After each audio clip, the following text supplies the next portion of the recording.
Bismillah.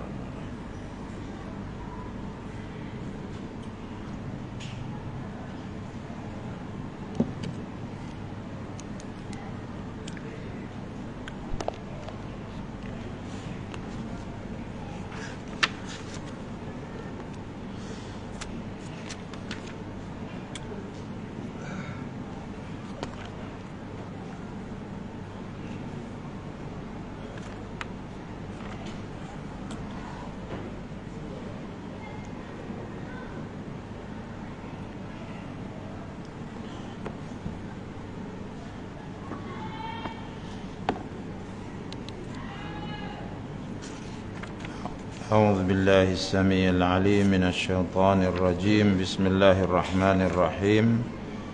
السلام عليكم ورحمة الله وبركاته. الحمد لله رب العالمين، وبه نستعين على أمور الدنيا والدين. أشهد أن لا إله إلا الله، وأشهد أن محمدا عبده ورسوله. اللهم صل على سيدنا محمد وعلى آله وأصحابه أجمعين، أما بعد. Alhamdulillah, kita ucap syukur pada Allah Subhanahu wa taala pada malam yang mulia ini dapat sama-sama kita berada di rumah Allah sementara menantikan sembahyang fardu Isya. Kita duduk sekejap dalam majlis ilmu. Mudah-mudahan ia akan dapat menambahkan lagi pengetahuan kita. Seperti biasa, kita akan mengambil ayat-ayat Al-Quranul Karim khusus berkaitan dengan kisah-kisah yang ada di dalam Al-Quran.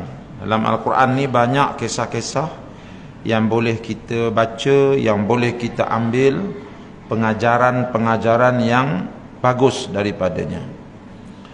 Maka kisah yang kita nak bicarakan pada malam ini ialah kisah yang berlaku pada zaman Nabi kita Muhammad sallallahu alaihi wasallam.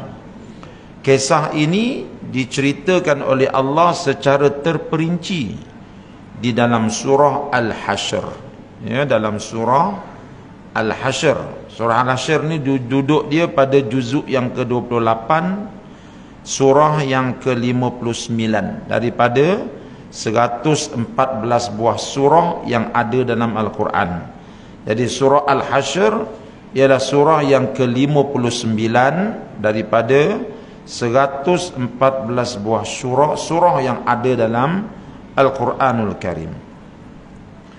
Surah Al-Hasyr ini ada 24 ayat sahaja. Ya, tak banyak. Dia ada 24 ayat sahaja. Jadi dalam surah Al-Hasyr ini Allah menceritakan kepada kita tentang satu peperangan yang berlaku antara Nabi dan juga kelompok orang-orang Yahudi di Madinah Al-Munawwarah. Ya. Jadi sebelum kita baca ayat-ayat ini, elok kita ceritakan dahulu seperti mana yang tertera di dalam kitab-kitab sirah Nabawiyah. Baik, tuan-tuan, sebagaimana yang kita sama-sama ketahui, bila Nabi berhijrah ke Madinah, di Madinah ni penduduknya penduduk yang majmuk. Bukan orang Arab saja ada kat Madinah tu. Penduduk di Madinah ni ada orang Yahudi, ya. Yahudi pula ada banyak kelompok, ada Yahudi Bani Qainuqa, ada Yahudi Bani Nadir, ada Yahudi Bani Quraidah, ya. Jadi ada banyak kelompok-kelompok Yahudi. Ya, Yahudi ni dia duduk di Madinah sebabnya dia menanti tibanya seorang nabi akhir zaman. Karena dia baca dalam kitab Taurah mereka, Nabi itu akan turun di tempat yang sangat subur, di tempat yang sangat menghijau, dan mereka letakkan Madinah sebagai sasarannya. Sebab itu ada orang Yahudi di Madinah, tak ada orang Yahudi di Mekah. Jadi bila Nabi berhijrah ke Madinah, di Madinah ni ada orang Arab. Arab pula ada banyak kabilah. Ya. Ada orang Yahudi pun ada banyak kabilah. ada orang Nasara, ya, ada orang tak ada agama pun ada. Jadi bila Nabi pergi ke Madinah, dia bukan saja menyebarkan ajaran Islam melalui wahyu, tetapi Nabi juga secara automatiknya dia menjadi pemimpin besar di kota Madinah itu. Orang lantik dia jadi raja lah di Madinah tu. Bila dia berhijrah ke Madinah, orang lantik dia jadi raja. Jadi dia raja kat Madinah lah. Bila jadi raja, makna dia memerintah. Jadi Nabi kita ni bila dia sampai di Madinah, dia dah jadi raja, dia memerintah Madinah tu. Maka dia lihat di Madinah ni ada banyak kelompok. Ya, bila banyak kelompok ni, kalau tak disatukan, memang tak nyaman lah hidup, memang tak aman lah hidup ni. Ya, masing-masing duk kata kelompok dia yang terbaik, kelompok lain tak baik, lama-lama berperang. Jadi Nabi tak mau peperangan, dan Islam merupakan satu agama yang mengajak kita supaya kita ni hidup berdamai, bukan hidup berperang. Ya, orang Islam yang suka berperang tu, itu tak tahu dia ambil ajaran daripada mana. Ya, Nabi SAW dia suka kepada kedamaian. Peperangan ini dia kalau pilihan yang paling akhir sekali, kalau tak boleh kita terpaksa perang. Tapi kalau boleh cari jalan supaya hidup itu damai, aman sentosa. Sebab itu bila Nabi lihat di Madinah ni ada banyak kelompok, Nabi pun panggil semua kabilah-kabilah ni, panggil semua bangsa-bangsa ni, panggil semua agama duduk satu meja, berbincang bagaimana supaya mereka boleh hidup aman damai. Orang Islam boleh hormat orang Yahudi, Yahudi boleh hormat orang Islam, orang Islam boleh hormat orang Kristian, Kristian boleh hormat orang Islam. Macam tu Nabi nak buat. Jadi daripada perbincangan itu, maka tertubuhlah, terbentuklah satu piagam yang dinamakan Piagam Madinah. Jadi Piagam Madinah ni kalau nak disyarahkan tak cukup 1 jam, kena bagi saya 5 jam baru kita boleh habis syarah. Tapi kesimpulannya Piagam Madinah ni dia ialah satu tata cara kehidupan di kota Madinah itu. Maknanya orang Islam dengan orang Yahudi, dengan orang Kristian, dengan orang musyrikin, dengan orang Majusi, walaupun berbeza-beza agama, tetapi mereka mesti hidup menghormati satu sama lain. Nampak tu?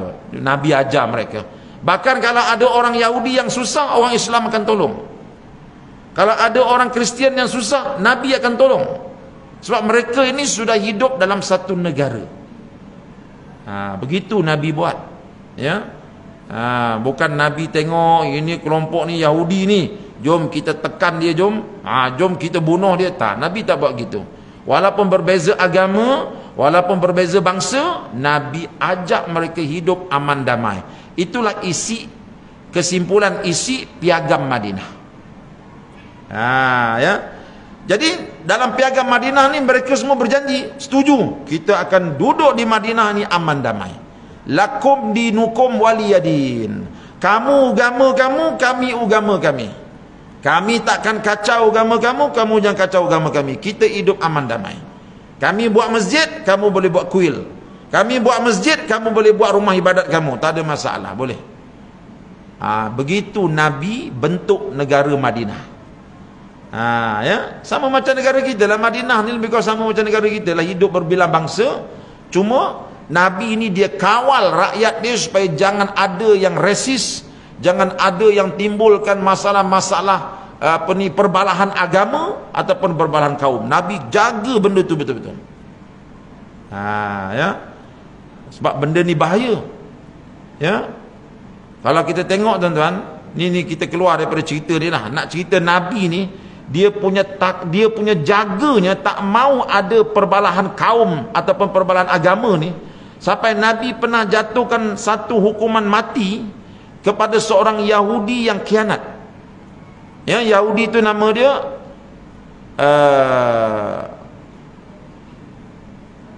Abdullah bin apa ya? Ka'ab bin Ashraf. Ya. Yahudi itu nama dia Ka'ab bin Ashraf. Ka'ab bin Ashraf ni, dia ni Yahudi. Dia pun dah berjanji dah nak hidup baik-baik. Tapi bila dia hidup lama dengan orang Islam, dia nampak orang Islam ni makin lama makin kuat, makin lama makin hebat, makin lama makin maju. Dia mula datang dengki lah mati dia. Datang dengki lah mati dia. Lalu dia kata apa? Kita kena cari jalan supaya orang Islam ni bergaduh dia sama dia. Lalu dia kajilah sejarah di Madinah ni. Sejarah di Madinah, sebelum orang Arab masuk Islam, ada dua kabilah yang selalu berperang. Apa dia? Kabilah Aus dan juga kabilah Khazraj. Ini kabilah dua ni selalu berperang sebelum masuk Islam. Tapi bila dah masuk Islam, mereka jadi adik-beradik, hidup aman damai. Yahudi kata, kita kena pecah belahkan mereka ini. Kalau tidak, orang Islam akan jadi lebih kuat. Apa mereka buat? Ka'ab bin Ashraf ni dia pandai bersajak, dia pandai bergurindam. Dia pergi kat kedai kopi ya. Orang Arab ni hidup aman damai ni, dia pun baca gurindam-gurindam yang mengingatkan kembali kisah-kisah lama di mana orang Aus pernah bunuh orang Khazraj, Khazraj pernah bunuh orang Aus. Diingatkan kembali melalui gurindam-gurindam itu. Jadi bila dia baca gurindam itu, orang Aus dengar, dia teringat balik datuk nenek dia dulu pernah dibunuh oleh bangsa Khazraj. Khazraj pun teringat balik datuk nenek dia pernah dibunuh oleh orang Aus. Maka hampir-hampir suasana jadi panas mula. Dah jadi panas balik. Walaupun kedua-dua Islam. Ya, dia bila timbul masalah resis ni, dia bukan kira Islam tak Islam. Kadang-kadang sama-sama Islam pun dia bertembak. Sebab mereka berperang atas nama bangsa. Yang ni bangsa Khazraj, yang ni bangsa Aus. Nampak tu? Ya, dia boleh berperang walaupun satu agama. Sebab tu Nabi cukup jaga benda ni. Jadi bila Nabi tengok gitu, Nabi tengok ni bahaya ni. Kalau tak disekat, kalau tak dibenteras, maka bahaya. Bahaya pada negara. Bila dah berlaku peperangan saudara, habislah. Itu. Ya, mana-mana negara yang berlaku peperangan saudara, hancur, negara tu akan hancur. Kalau dalam konteks negara moden kita hari ni, berlaku perang saudara, perkara pertama sekali akan berlaku apa dia? Pelabur-pelabur akan lari. Pelabur lari itu. Dia cabut kilang dia, letak tempat lain. Buat apa aku letak kat sini, orang sini berperang, rugi aku. Jadi bila pelabur lagi, kilang tutup, siapa hilang kerja? Kita akan hilang kerja. Sebab tu Nabi dia jaga betul-betul, tak bagi berlaku perbalahan kaum ni. Tapi Ka'ab bin Ashraf ni, dia cuba nak hidupkan kembali perbalahan kaum. Dia kata apa? Dia baca gurindam-gurindam, suasana jadi panas. Pada satu hari lepas solat subuh, Nabi panggil seorang sahabat dia, orang muda, nama dia Muhammad ibnu Maslamah. Dia kata, Mat, kau datang jumpa aku. Ya, dia datang jumpa Rasulullah. Kata, engkau kenal Ka'ab bin Ashraf? Kenal ya Rasulullah. Baik, kalau kenal, tahu tak apa sekarang, apa yang dia buat sekarang ni? Dia sedang cuba nak memecah belahkan orang Islam, biar kita ni bergaduh, kita sama-sama kita. Jadi nak buat apa ya Rasulullah? Aku nak engkau bunuh dia. Bunuh dia. Kalau kita tak bunuh dia, selagi itulah mulut dia tak boleh tutup. Dia dapat mikrofon macam-macam dia cakap. Ini bahaya. Ya. Ka'ab bin Ashraf pun, yalah, memang dia kaki gurindam. Mana pergi bercakap. Tapi dia bercakap tu memecah belahkan orang. Lalu Muhammad ibnu Maslamah ni kata, baik ya Rasulullah, saya menurut perintah. Lalu Muhammad ibnu Maslamah balik, dia jumpa seorang panglima, pak saudara dia Sa'ad ibnu Ubadah, panglima kaum Aus. Dia kata, pakcik, saya dapat satu arahan untuk bunuh ini orang Yahudi ni, sebab kesalahan dia begini-begini ni. Pakcik dia kata, aku ni lama jadi panglima perang, engkau nak bunuh dia bukan mudah. Sebab apa? Pertama sekali, dia tu orang kaya, bodyguard di keliling pinggang. Sebelum kau bunuh dia, kau kena bunuh nanti. Oleh itu kau kena cari jalan macam mana cara nak masuk supaya dapat bunuh dia. Cara pertama, engkau kena yakinkan dia bahawa engkau sudah keluar daripada kem Islam. Ya, tak ada jalan lain. Kalau tidak engkau nak rapat dengan dia, tak boleh rapat punya. Lalu dia jumpa dengan Nabi, ya Rasulullah, aku dah bincang dengan Panglima Sa'ad. Dia kata, terpaksa ya Rasulullah, aku kena isytihar, kena declare bahawa aku ini memusuhi engkau, supaya dia yakin dengan aku. Kalau tidak, aku nak bercakap dengan dia pun tak boleh. Nabi kata, buat apa engkau nak buat, yang penting riwayat dia ditamatkan. Nabi bukan mudah dia nak jatuhkan hukuman mati pada orang, ya, tapi oleh kerana ini bahaya pada negara, boleh bawa pada perpecahan, ya. Lalu Muhammad ibn Maslamah pun pergi jumpa Yahudi tu, angkat bendera putih. Aku ada hal penting nak cakap. Apa dia? Aku ni meluat dengan Muhammad. Engkau bukan nak masuk Islam ke? Dulu. Sekarang ni tidak dah. Aku dah meluat dengan dia. Memang dia datang ke Madinah ni, dia memecah. Macam-macam lah dia fitnahnya Nabi. Sampai Yahudi ni percaya. Dia kata, engkau ni dah masuk jadi kelab aku. Engkau dah jadi ahli kelab aku. Bagus. Dia kata, sekarang ni kita nak buat apa? Kata Muhammad ibn Maslamah, kita kena rancang satu perkara, macam mana kita dapat hapuskan dia. Kalau tidak, kita di Madinah ni, tengok dia datang sini, baru sekejap dia jadi ketua. Macam-macam lah. Yahudi ni makin yakin, ini budak ni dah jadi orang dia ni, ya. Maka Muhammad ibn Maslamah kata, kita kena rancang satu perkara. Baiklah, kita tetapkan masa macam mana kita nak rancang supaya kita dapat buat, biar kerja ni dapat jalan licin. Dia pun balik jumpa Rasulullah. Ya Rasulullah, dia dah percaya kat aku. Ya, Sa'ad bin Ubadah kata, kalau dia dah percaya, kau kena buat satu kerja yang lain. Apa dia? Cari bila dia lalai. Waktu tu boleh bunuh dia. Maka mereka buat pencarian. Saat Ka'ab bin Ashraf ni orang yang dia kalau dipuji, dia akan melayang-layang. Dia ada orang yang jenis macam tu. Itu penyair-penyair ni, dia memang suka kena puji. Dia syair aja, orang puji dia, dia melayang-layang. Itu. Sebab orang bawa motor besar tu, motor besar, dia berhenti je, abang punya motor cantik lah bang. Dia punya melayang. Ya. Dia bawa motor Lambretta lama kan, Lambretta yang pakai zaman Aziz Sattar dulu tu dia bawa. Dia parking depan masjid kita kata, awak punya Lambretta ini macam cantik lah. Dia punya, dia rasa beribu yang dia habis tu tak apa dah, asalkan puji tu. Gitu. Jadi Ka'ab bin Ashraf ni, dia ni penyair, dia suka kena puji. Baik, bila dia kena puji, memang dia akan lupa daratan. Satu lagi, mereka dapat maklumat, Ka'ab bin Ashraf ni suka kepada wangi-wangian. Sa'ad bin Ubadah kata, gunakan maklumat ini untuk bunuh dia. Lalu hari yang dijanjikan telah tiba untuk mereka bermusyarat. Muhammad ibn Maslamah tak bawa apa-apa senjata pun. Sa'ad bin Ubadah kata, kalau engkau bawa senjata, dia akan syak engkau nak bunuh dia. Engkau bunuh dia dengan senjata dia, bukan senjata engkau. Pergi tangan kosong aja. Lalu mereka pun pergi, bekal dia hanya minyak wangi satu je. Masuk bincang. Kata Muhammad ibn Maslamah, kita nak bincang ni benda besar. Kalau bodyguard kau semua duduk dekat, ni bodyguard ni semua bukan boleh percaya ni, kena dia pecah rahsia ni, habis kita. Semua bodyguard jauh-jauh. Lalu perbincangan itu berlaku antara dia dan Ka'ab bin Ashraf. Bincang punya bincang, tiba masa take 5. Letih lah, betul tak? Bila letih tu, minumlah sikit, dia pun keluar minyak wangi dia. Keluar minyak wangi, cium sikit. Ka'ab bin Ashraf pun tercium sedapnya bau minyak wangi kau. Nak ke? Nak, ambil lah. Ambil. Dia bagi. Dia pun puji kerambit yang ada pada pinggang Ka'ab bin Ashraf. Kerambit kau cantik tu, cuba tengok sekejap. Ka'ab bin Ashraf pun serahkan kerambit dia. Dia dah percaya. Muhammad ibn Maslamah serahkan minyak wangi, Ka'ab bin Ashraf serahkan kerambit dia. Dia membuka kerambit dia, tengok, kat mana kau beli ni, cantiknya. Dia tunggu Ka'ab bin Ashraf sapu minyak wangi tu dekat leher.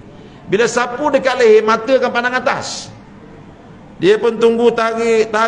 Memang kawan tu sapu dekat leher, dia pun seruk, tuan-tuan, putus dia sembelih gitu, letak dalam supik, dia lari. Dia pun jumpa Rasulullah. Ya Rasulullah, ni kepalanya. Good job.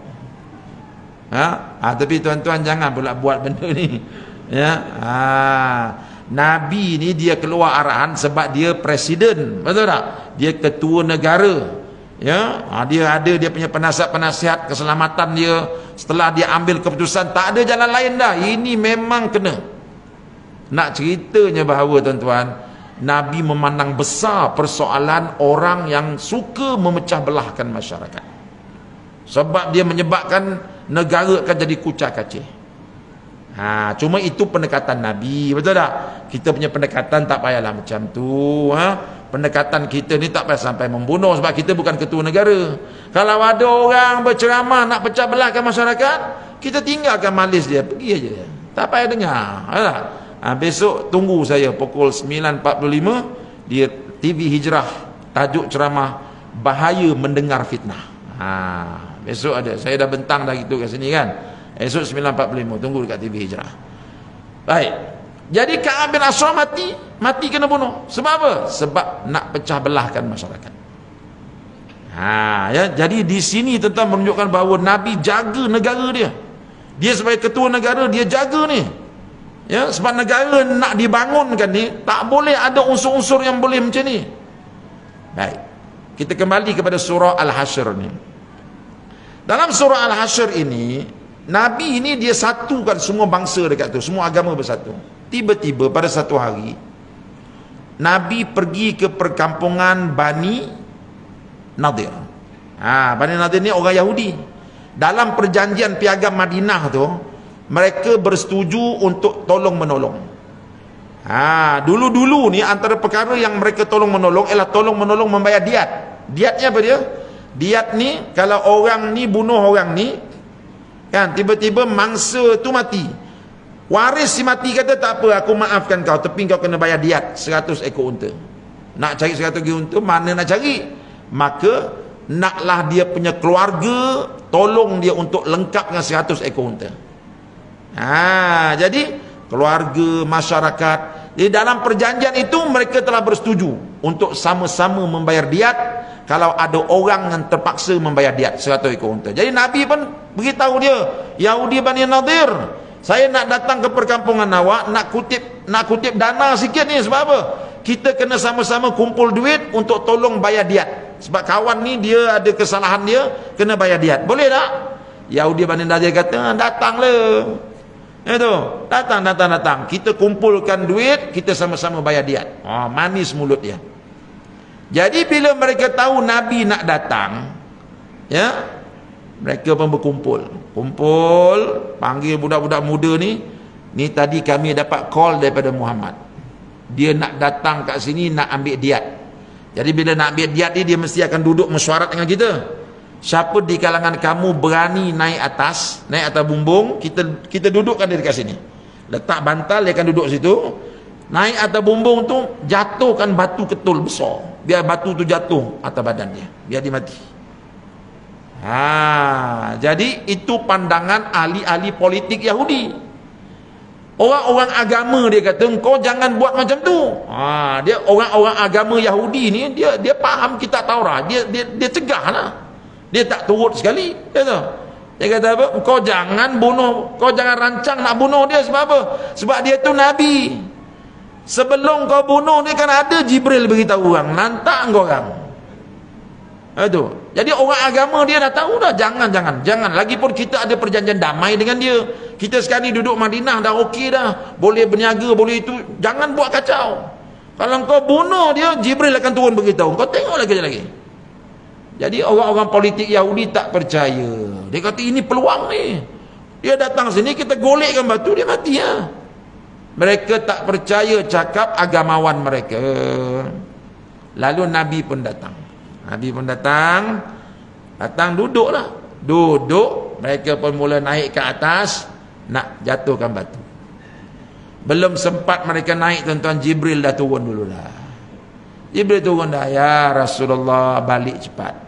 Mereka sedang merancang konspirasi jahat, nak jatuhkan batu, nak cederakan kau, nak bunuh kau. Balik. Nabi dengar. Sebelah dia ada Umar bin Khattab, sebelah dia ada Sayyidina Abu Bakar, Sayyidina Ali pun ada. Mereka tak dengar. Jibril cakap, Nabi bangun, tuan-tuan, ambil kuda lagi terus. Sahabat pun pelik, apa pasal dia lari ni? Kita mesyuarat pun tak mula lagi ni. Bila Nabi lari, sahabat pun lari dah tuan-tuan. Mereka tanya, ya Rasulullah, apa halnya ni? Nanti sampai Madinah aku cerita. Sampai di Madinah, Nabi beritahu, Jibril turun beritahu bahawa mereka itu sedang merancang untuk membunuh aku. Jadi apa tindakan kita ya Rasulullah? Tindakan kita ialah hantar wakil kita pergi jumpa Yahudi tu, aku bagi mereka 10 hari untuk tinggalkan Madinah. 10 hari aja. Kalau mereka gagal berbuat demikian, kita akan ratakan kampung ni. Ini masa tu Nabi kuat tuan-tuan, ya, dia jadi ketua. Ya, sebab ini bukan benda kecil, nak membunuh ketua negara. Oh jangan tuan-tuan, ya. Ketua negara dia nak bunuh ni tuan-tuan, mana-mana undang-undang negara pun dia akan hukum mati. Ya, hukum mati. Tak boleh ketua negara, kita tak boleh hina dia, kita tidak boleh bunuh dia. Dia ketua. Nabi kata, hantar utusan beritahu dia 10 hari mereka kena keluar. Ya. Di sini menunjukkan Nabi masih lagi bertoleransi. Sepatutnya Nabi boleh bunuh tu, tapi dia masih lagi bertoleransi. Sila keluar daripada Madinah. Yahudi berkata, kan aku dah kata tadi jangan buat, tengok dah pecah.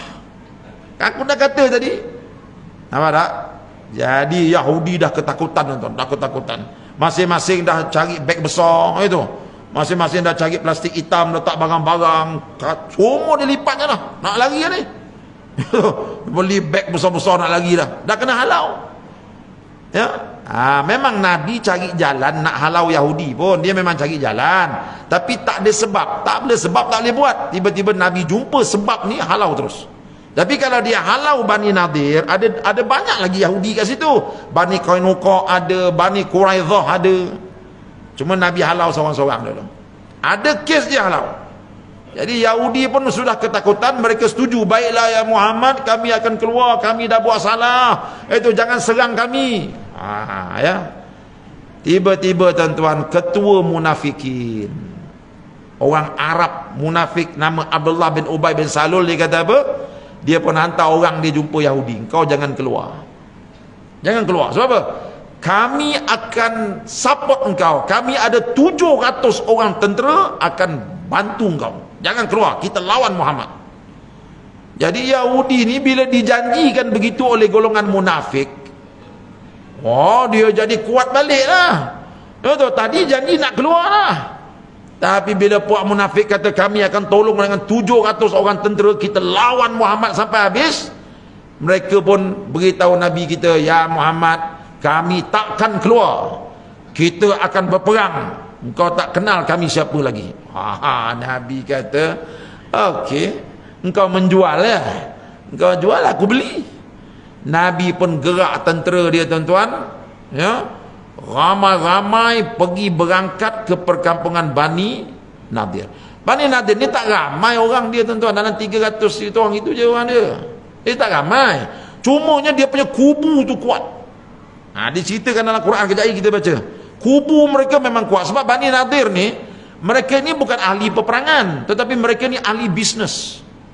Dia punya ladang korma dia besar. Bisnes di Mekah itu, di Madinah tu dikuasai oleh mereka. Oleh itu mereka ni orang kaya. Tapi mereka bukan ahli peperangan. Sebab itu dia boleh beli orang. Itu. Tapi bila munafikin kata nak tolong, mereka kata kami tak nak keluar, kita perang. Ya, Nabi pun gerakkan tentera dia. Ramai-ramai kepung perkampungan Bani Nadir. Bila kepung tuan-tuan, makanan tak masuk dalam.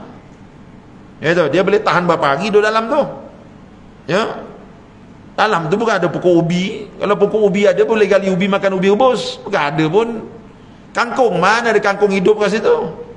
Dia punya pokok kurma dekat luar kubu, dalam tu rumah aja, habis makanan. Nabi kepung dia. Kepung. Akhir sekali, bila dah kena kepung tuan-tuan, orang-orang munafik tengok, uish, kalau kita tolong pun tak menang ni tu, sebab orang Islam yang pergi ni ramai. Munafikin ada 700 orang, orang Islam ada 1000. Munafik kata kalau kita tolong kawan kita Yahudi ni, dengan kita sekali susah nanti. Akhir sekali mereka beritahu Yahudi, Yahudi, kami tak jadi tolong kau lawanlah sendiri Muhammad. Kami tak nak tolong. Bye. Itu jangan kawan dengan pengkhianat. Itu pengkhianat dia akan mengkhianati pengkhianat. Orang dah cakap dah. Tengok cerita ni. Ya. Yahudi pengkhianat, munafik pengkhianat, dia sama-sama pengkhianat. Dia pengkhianat ni, dia suka berkumpul satu camp, tapi dia sama sedia pun dia akan mengkhianati. Berbeza dengan orang beriman. Betul tak? Orang beriman dia setia. Ya. Jadi munafikin kata kami tak jadi perang. Mereka pun duduk diam. Yahudi kata, habis kita lawan kita 300 orang, nak lawan apa ni? Kan? Nak lawan apa? Nabi pun tengok, macam mana nak lawan? Nabi punya bijak tuan-tuan, pokok-pokok korma yang ada tu, Nabi kata tebang pokok korma ni. Tebang bakar. Jadi bila pokok korma dia orang kena bakar, kalau kita ibarat hari ni, kita tanam musang king 100 batang, tiba-tiba kau tak menyerah diri, kami tebang 50 pokok musang king ni. Agaknya menyerah tu. Ya, Nabi perintahkan sahabat tebang pokok korma dia, bakar sekali. Sahabat pun potong lah tuan-tuan, Yahudi punya pokok korma. Bila Yahudi ni tengok pokok korma dia dah habis kena potong tuan-tuan, mereka kata kita dah tak ada benda lagi dah. Kalau kita menang perang pun lepas ni kita nak makan apa? Itu kalau kita menang pun lepas ni korma ni kita nak jual kat siapa? Kita telah mengkhianati tuan tanah negeri ini. Jadi mereka dah jadi ketakutan. Ya, kalau lawan mereka sedikit, kalau menang pun mereka tak boleh buat apa lepas menang nanti. Jadi kehidupan mereka menjadi takut. Dah lah takut campur dengan lapar lagi. Ya, bila kena kepung lapar ni tuan-tuan bayang ke budak-budak kecil. Budak kecil nak susu tak ada. Budak kecil nak salin lampin tak ada. Yang ni menangis, yang ni menjerit. Itu. Dengan orang perempuan pula, orang perempuan tahulah tuan marah suaminya. Kan aku dah kata dulu, suami pun dah pening kepala. Jadi yang duduk dalam tu semua dah pening kepala dah. Sebab kena kepung ni. Akhir sekali mereka setuju, ya Muhammad, kami menyerah diri lah. Nabi kata, yes, kamu boleh menyerah diri, kami tak apa-apakan kamu. Cumanya kamu keluar daripada negeri kami, kamu tinggalkan senjata kamu kat sini. Senjata tinggalkan, tak boleh bawa. Yang lain boleh bawa. Bila Yahudi dengar macam tu tuan-tuan, senjata kena tinggalkan. Mereka itu ada banyak senjata sebab orang kaya. Orang kaya banyak senjatanya. Lalu mereka robohkan rumah-rumah mereka. Sebab apa? Sebab dia takut kalau orang Islam tawan kampung dia, nanti rumah tu nanti jadi markas. Itu. Dia robohkan rumah dia, pintu tu dia letak atas kereta kuda dia. Dia punya tingkap letak atas kereta kuda dia. Apa saja yang boleh bawa, semua dia letak tu. Ya. Lalu mereka pun tinggalkanlah kampung tu. Yang mereka tinggalkan hanya senjata, yang lain mereka bawa pergi. Apa yang boleh bawa pergi, mereka bawa pergi. Mereka tak nak orang Islam ambil manfaat. Lalu mereka ni keluarlah. Dia halau keluar daripada Madinah. Ke mana mereka pergi? Ke mana mereka pergi? Sebahagian mereka pergi ke mana? Bahagian mereka pergi ke Palestin. Ini diceritakan dalam Quran. Dan sebahagian mereka pergi berlonggok dekat Khaybar. Khaybar ni juga adalah perkampungan Yahudi. Bila mereka berlonggok di Khaybar inilah mereka berpakat dengan Yahudi dan Quraisy untuk datang kepung Madinah. Itu yang berlaku peperangan Khandaq tu. Peperangan Khandaq berlaku sehingga Nabi terpaksa gali parit, ialah disebabkan oleh orang-orang Yahudi yang khianat ini, yang Nabi tak penggal kepala dia. Dia keluar, dia datang balik, dia kepung Islam. Sebab itu nanti kalau kita baca sejarah, selepas Yahudi Bani Nadir ini khianat, ada satu lagi Yahudi yang khianat, iaitu Bani Quraizah. Bila Yahudi Bani Quraizah ni khianat, Nabi kepung kampung mereka. Lepas mereka surrender, Nabi gali parit, potong kepala seorang-seorang. Nabi tak bagi hidup dah. Sebab apa? Sebab bagi hidup mereka ni, mereka datang balik, mereka lawan Islam. Tapi ini Bani Nadir, Nabi kata kamu keluar. Mereka pun keluar. Tak ada, semua benda mereka bawa, senjata tinggalkan. Jadi bila senjata tu mereka tinggalkan, banyaklah senjata yang ditinggalkan tuan-tuan. Jadi yang ditinggalkan tu jadilah harta rampasan perang. Cumanya Nabi pun pening kepala, ini harta rampasan perang ke apa benda ni? Sebab apa? Sebab dulu perang Badar kita dapat harta rampasan perang, itu berlaku peperangan. Dalam perang Uhud berlaku peperangan. Ni kita lawan Yahudi Bani Nadir, tak ada perang apa pun, cuma kepong aja. Mereka menyerah diri dan tinggalkan senjata mereka. Senjata mereka jadi harta rampasan. Adakah cara pembahagian dia sama dengan harta ghanimah? Nabi tak dapat jawapan. Ya, harta ghanimah ialah harta yang kita dapat daripada rampasan perang, tetapi dia hasil daripada peperangan. Pedang belaga pedang, musuh kalah, kita dapat harta dia, itu ghanimah. Harta ghanimah dia bahagi-bahagikan kepada sama-sama mujahidin. Siapa pergi perang semua dapat. Tapi ini harta yang dapat dengan Bani Nadir ni, tak ada peperangan. Adakah wajar diagihkan kepada semua tentera? Maka Allah Ta'ala turunkan ayat, nanti kita baca sama-sama. Allah tunjukkan cara pembahagian dia ialah diserahkan kepada Allah dan Rasul. Allah dan Rasul pun, Rasulullah pun berfikir, Allah Ta'ala bagi ayat, serahkan harta rampasan perang ni kepada orang miskin, kepada orang fakir, kepada orang yang terputus bekalan dalam perjalanan, kepada anak yatim. Tu saja. Jangan bagi kepada mujahidin. Yang pergi perang tu jangan bagi. Bagi kepada orang miskin. Sebab apa? Sebab ini harta rampasan perang yang diperolehi bukan dengan jalan peperangan, tak ada perang apa pun. Jadi mujahidin tak ada keluar peluh apa pun. Kan? Maka harta ini diberi kepada orang miskin. Jadi harta rampasan perang yang banyak tu tuan-tuan, Nabi panggil sahabat-sahabat daripada kalangan muhajirin. Kan dalam tentera Rasulullah tu ada Ansar, ada Muhajirin. Siapa Muhajirin? Muhajirin inilah sahabat-sahabat Nabi yang datang daripada Mekah, yang dia tinggalkan Mekah, berhijrah ke Madinah sehela sepinggang. Mereka tak ada harta. Dulu masa di Mekah tu dia kaya, tapi bila dia berhijrah ke Madinah dia jadi miskin. Sebab apa? Harta dia dirampas dari Abu Jahal. Jadi mereka duduk di Madinah miskin. Bila mereka miskin, siapa tanggung makan minum dia? Yang tanggung makan minum dia adalah orang Islam Ansar. Orang Madinah tanggung. Jadi bila orang Ansar tanggung makan minum mereka ni, maka ini satu bebanan. Sebab itu Nabi kata, hasil rampasan perang ni aku tak bagi kepada orang Ansar. Satu orang Ansar pun tak dapat. Aku serahkan kepada orang-orang muhajirin yang miskin, yang fakir, yang yatim, yang tak ada duit. Kamu ambil semua benda ni. Jadi Nabi pun agihlah kepada orang miskin, kepada golongan muhajirin. Ansar ni tak dapat apa pun. Putih biji mata. Tuan-tuan tahu tak apa jadi selepas tu bila Ansar tak dapat bahagiannya? Tahu? Kita dengar nanti lepas azan insya-Allah. Ya.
La haula wala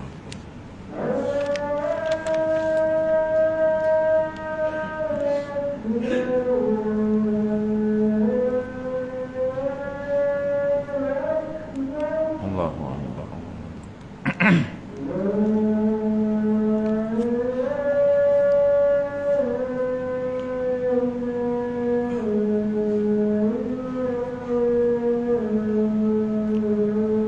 La ilaha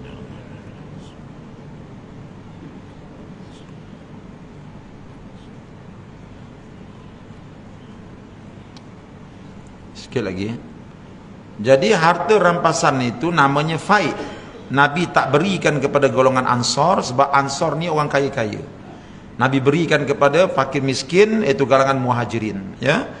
Orang-orang Ansar tidak melawan walaupun sedikit. Sikit pun mereka tak lawan. Mereka tenang, mereka redha walaupun mereka tengok kawan-kawan mereka balik dengan membawa harta yang banyak. Mereka tak dapat apa pun. Ini diceritakan pada ayat yang ke-9. Jom kita tengok ayat ke-9. Walladzina tabawwa'ud dara wal imana min qablihim yuhibbuna man hajara ilaihim wala yajiduna fi sudurihim hajatan mimma utu wa yu'thiruna ala anfusihim walau kana bihim khassasa wa man yuqa shuhha nafsihi fa ulaika humul muflihun.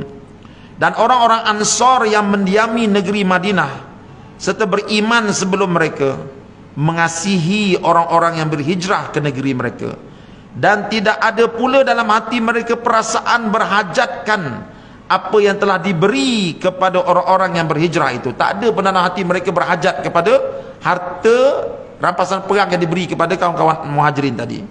Dan mereka juga mengutamakan orang-orang yang berhijrah itu lebih daripada diri mereka sendiri, sekalipun mereka dalam keadaan kekurangan dan sangat-sangat berhajat. Dan ingatlah, siapa yang menjaga serta memelihara dirinya daripada dipengaruhi oleh tabiat bakhilnya, maka merekalah orang-orang yang berjaya. Jadi inilah kehebatan golongan Ansar. Ketika Nabi berikan semua harta rampasan perang itu kepada golongan Muhajirin, mereka tak dapat apa pun, sedikit pun mereka tidak membantahnya. Walaupun sebenarnya mereka penat juga, tetapi mereka jaga diri mereka daripada perbuatan, daripada perangai bakhil. Mereka merelakan kawan-kawan mereka yang miskin ambil harta tersebut supaya mereka dapat memulakan kehidupan mereka yang baru. Ini hebatnya golongan Ansar, ya. Mereka ada satu sikap al-ithar wa yu'thiruna ala anfusihim. Mereka mementingkan sahabat mereka yang lain walaupun mereka memerlukannya. Sifat ini dipanggil sifat al-ithar. Ithar itu apa dia? Pentingkan orang lain melebihi diri sendiri.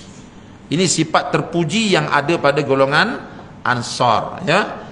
Baik, mari kita tengok tuan-tuan sifat orang munafik pula. Ya, yang kita dengar tadi, bagaimana Allah cerita kepada kita tentang munafik, ayat 11 dan 12.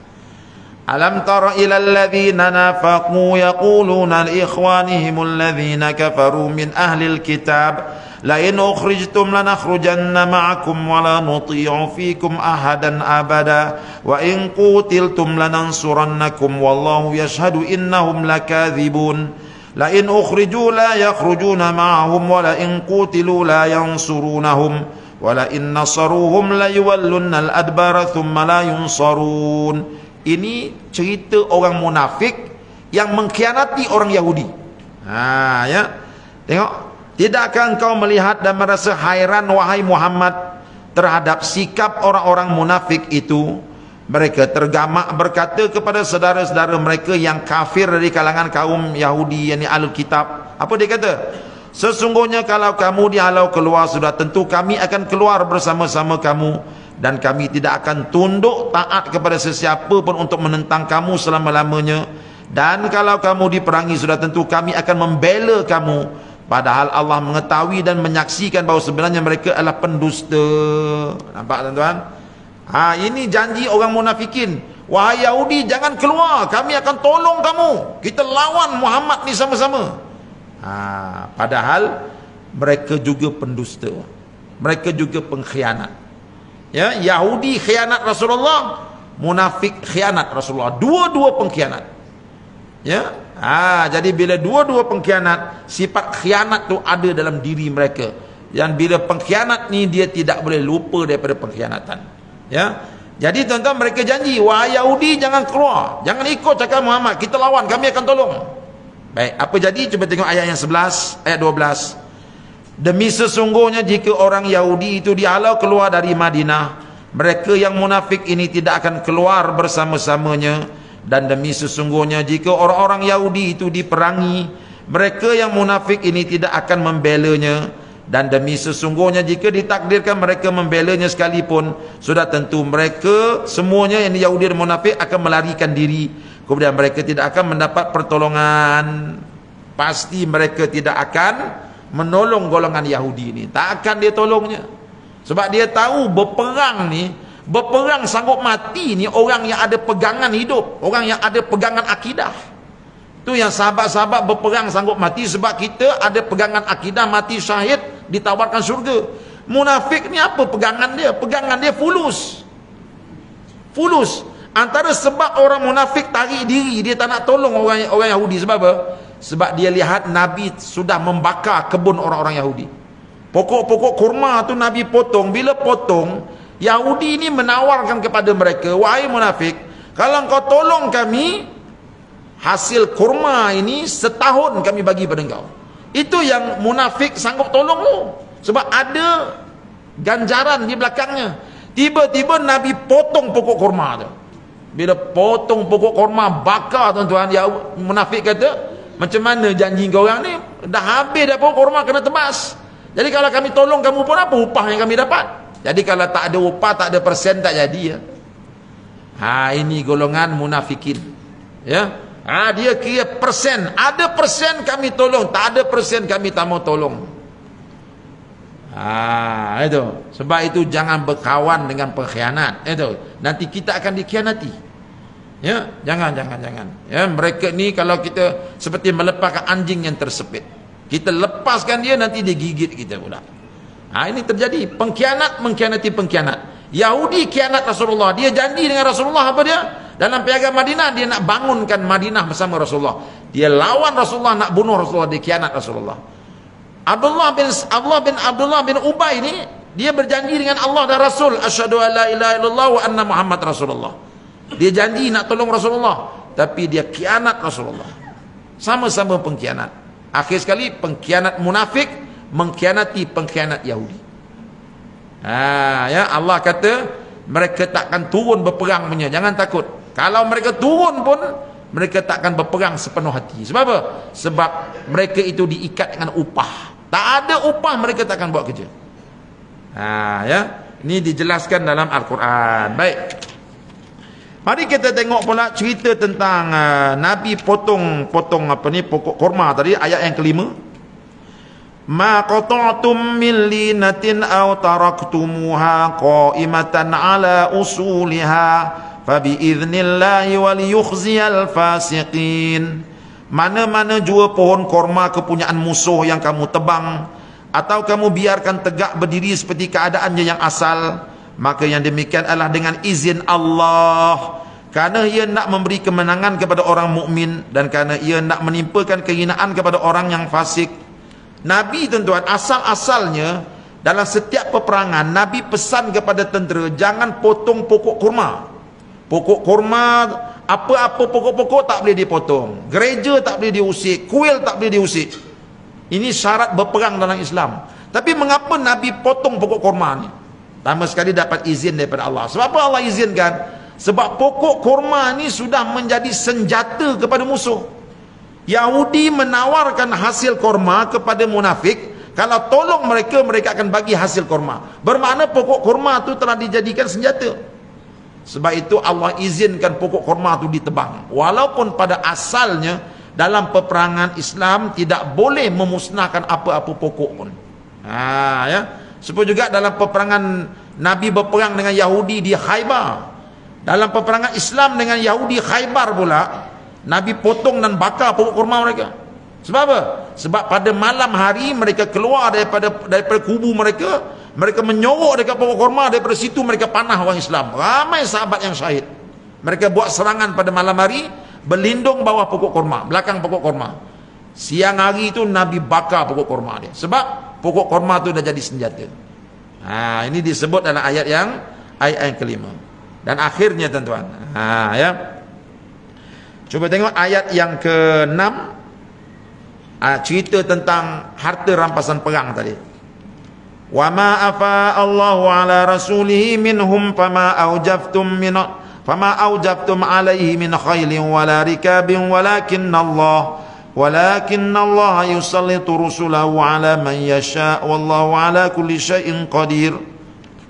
Dan apa jua yang Allah kurniakan kepada Rasulnya dari peninggalan harta benda mereka yang telah diusir itu, maka kamu tidak berhak mendapatkinya. Maka sahabat-sahabat Nabi tak berhak, ya, sebab itu bukan peperangan, tak ada apa perang pun, ya, karena kamu tidak memecut seekor kuda pun dan tidak menunggang seekor unta pun untuk berperang mengalahkan mereka. Tetapi Allah memberikan kekuasaan kepada rasul-rasulnya mengalahkan sesiapa yang dikenakinya dengan tidak payah berperang. Jadi para mujahidin tidak berhak langsung untuk ambil harta rampasan perang tersebut. Sebab apa? Sebab tak ada perang apa pun. Kamu tak memecut kuda pun, kamu tak memecut unta pun, perang apa? Jadi harta rampasan perang itu kamu tak boleh ambil. Sebab mereka itu lari daripada medan peperangan kerana aku telah masukkan rasa takut dalam hati mereka, bukan kerana kamu berperang dengan mereka. Sebab itu mujahidin tak dapat harta fight walaupun satu sen. Jadi nak bagi pada siapa? Cuba tengok ayat yang ke-7. Kita baca terjemahan dia saja. Apa yang Allah kurniakan kepada Rasulnya dari harta penduduk negeri, bandar atau desa dengan tidak berperang, maka adalah ia tertentu bagi Allah dan bagi Rasulullah dan bagi kaum kerabat Rasulullah dan anak-anak yatim dan orang-orang miskin serta orang-orang musafir yang keputusan ketetapan demikian supaya harta itu tidak hanya beredar di antara orang-orang yang kaya daripada kalangan kamu. Jadi Allah kata harta fight ini oleh kerana kamu dapat tidak melalui peperangan, para mujahidin tak boleh ambil, kita serahkan kepada Allah dan Rasul. Ya, Rasulullah nak bagi ke siapa? Allah kata bagi kepada orang miskin, bagi kepada orang fakir, dan sikit bagi kepada keluarga Rasulullah. Rasulullah boleh ambil untuk keluarga dia sedikit.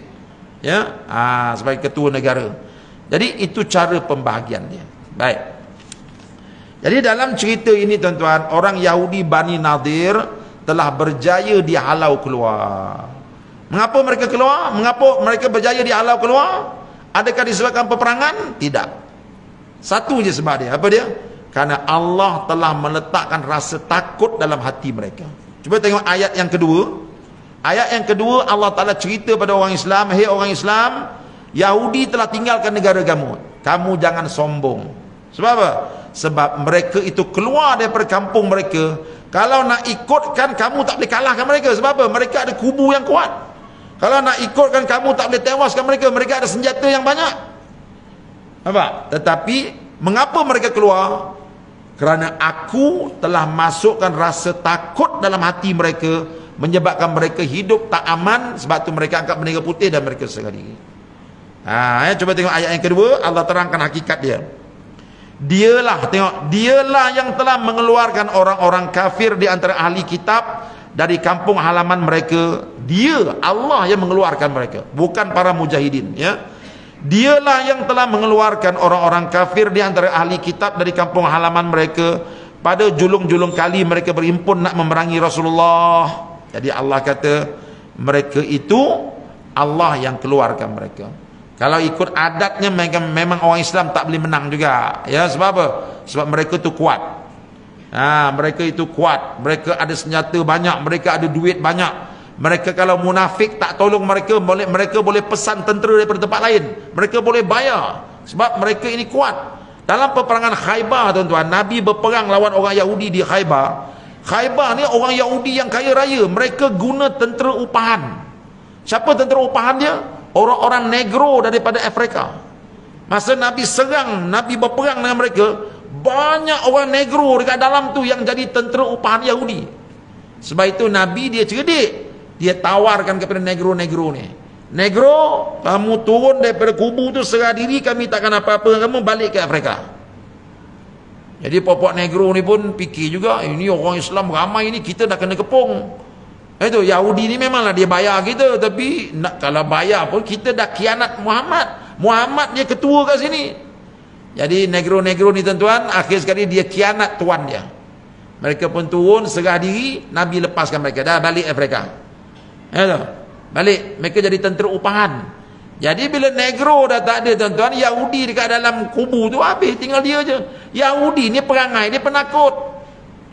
Daripada dulu sampai sekarang perangai dia penakut. Dia takkan lawan, dia akan suruh orang lawan untuk dia. Jadi Nabi dah tahu dah benda tu. Jadi sebab tu dalam ayat ini Allah Ta'ala kata apa? Wahai panglima, wahai mujahidin, walaupun Bani Nadir telah keluar daripada negeri kamu, tetapi yang mengeluarkan mereka bukan kamu, aku yang keluarkan. Oleh itu kamu bertasbihlah kepada aku, pujilah aku, kerana akulah yang telah mengeluarkan mereka, bukan kamu. Ya, ini ajaran Allah kepada kita supaya meletakkan segala-galanya dengan pertolongan Allah, dengan kuasa Allah, bukan dengan kuasa kita. Kalau tidak nanti kita akan diserang satu penyakit yang dinamakan penyakit ujub dan takabur. Ya, jadi itu sajalah tuan-tuan.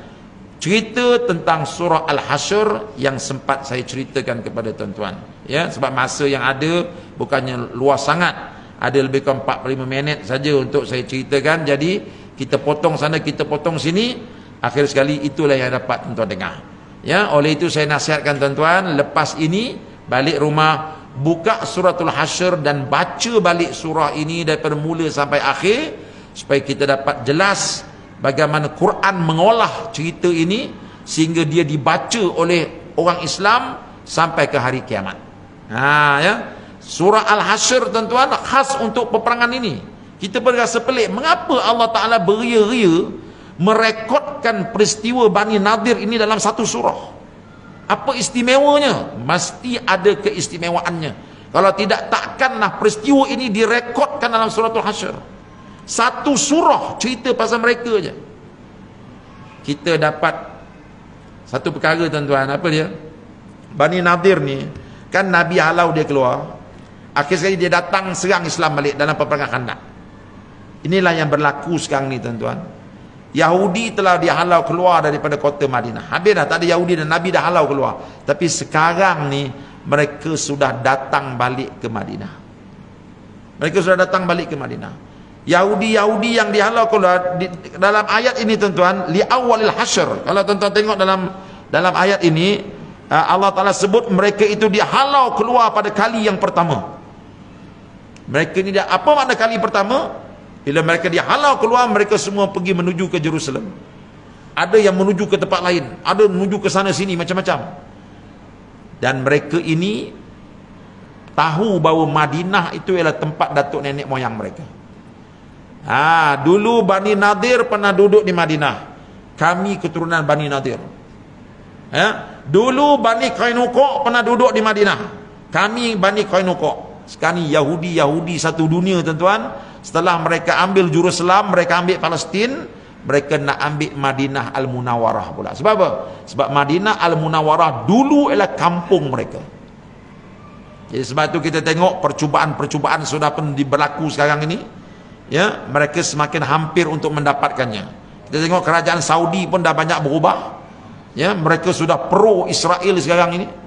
Ya, Arab ceramah ni tak sampai ke Saudi dah, nanti saya tak boleh pergi umrah nanti. Ya tu. Ya, mereka sudah pro Israel. Kan? Tengok Jeddah, bumi Jeddah tu dah tak jadi Jeddah. Jeddah tu sebab apa dia panggil Jeddah? Jeddah itu ialah nenek kita. Siapa dia? Siti Hawa berjumpa dengan Nabi Adam kat situ.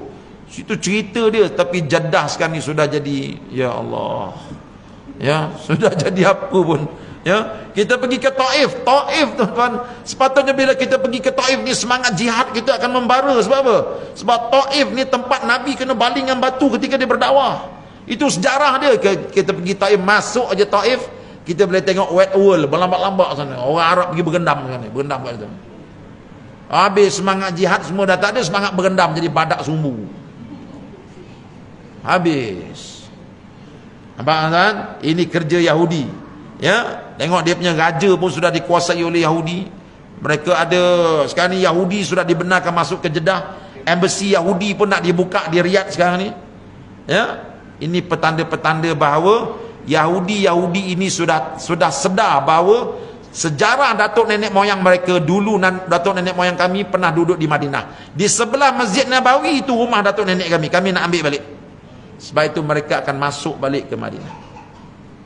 Jadi terserah pada kita lah nak pertahan ataupun tidak mempertahankannya. Ya, tapi sebenarnya mereka tak boleh lah buat macam tu. Ya, Madinah ni dah jadi negeri kita. Tak payahlah ambil. Kalau ikutkan tempat nenek aku pernah duduk, aku nak balik semula, kita pun nak ambil Spain balik. Spain dulu orang Islam punya. Kita nak ambil balik dah? Tak ada, betul tak? Jadi mereka tak boleh lah buat macam tu. Ya, tapi Yahudi dia ialah Yahudi. Ya, dia lebih degil daripada kambing. Ya, macam mana? Dia kata dia nak ambil. Jadi kita sekarang ni orang Islam kena kuatkan soft kita supaya kita dapat pertahankan bumi Madinah yang suci itu.